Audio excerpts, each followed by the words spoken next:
One Sabbath, when Jesus went to eat in the house of a prominent Pharisee, he was being carefully watched. There, in front of him, was a man suffering from abnormal swelling of his body. Jesus asked the Pharisees and experts in the law, "Is it lawful to heal on the Sabbath or not?" But they remained silent. So taking hold of the man, he healed him and sent him on his way.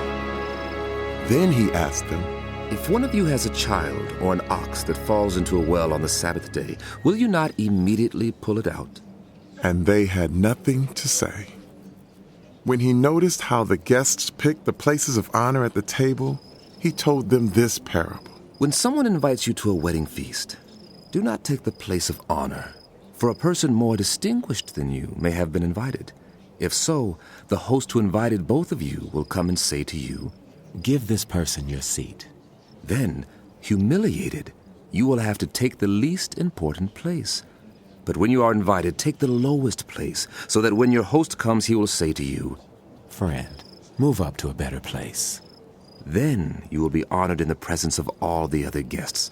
For all those who exalt themselves will be humbled, and those who humble themselves will be exalted." Then Jesus said to his host, "When you give a luncheon or a dinner, do not invite your friends, your brothers or sisters, your relatives, or your rich neighbors. If you do, they may invite you back, and so you will be repaid. But when you give a banquet, invite the poor, the crippled, the lame, the blind, and you will be blessed. Although they cannot repay you, you will be repaid at the resurrection of the righteous." When one of those at the table with him heard this, he said to Jesus, "Blessed are those who will eat at the feast in the kingdom of God." Jesus replied, A certain man was preparing a great banquet and invited many guests. At the time of the banquet, he sent his servant to tell those who had been invited, "Come, for everything is now ready." But they, all alike, began to make excuses. The first said, I have just bought a field, and I must go and see it.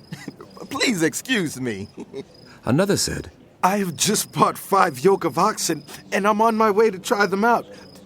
Please excuse me." Still another said, "I just got married, so I can't come." The servant came back and reported this to his master. Then the owner of the house became angry and ordered his servant, "Go out quickly into the streets and alleys of the town and bring in the poor, the crippled, the blind, and the lame." "Sir," the servant said, "what you ordered has been done, but there is still room." Then the master told his servant, "Go out to the roads and country lanes and compel them to come in, so that my house will be full. I tell you, not one of those who were invited will get a taste of my banquet." Large crowds were traveling with Jesus, and turning to them, he said, "If anyone comes to me and does not hate father and mother, wife and children, brothers and sisters, yes, even life itself, such a person cannot be my disciple. And whoever does not carry their cross and follow me cannot be my disciple. Suppose one of you wants to build a tower.